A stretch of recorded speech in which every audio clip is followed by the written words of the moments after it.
આમોદ નગરમાં national highway 64 ઉપર ઠેર ઠેર ખાડાઓના સામ્રાજ્ય સાથે ગટરોના પણ સામ્રાજ્ય જોવા મળ્યા। આમોદ નગરમાં રાષ્ટ્રીય ધોરીમાર્ગ 64 ઉપર ખાડાના કારણે વાહન ચાલકો હાલાકીમાં મુકાવા પામ્યા છે।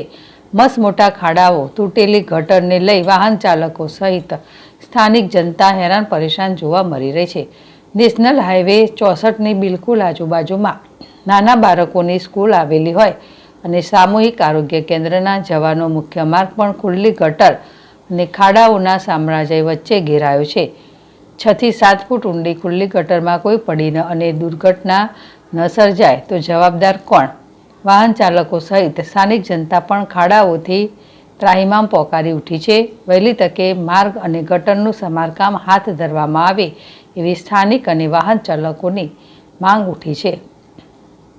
યાકુબ પટેલ, ZSTV, ભરૂચ।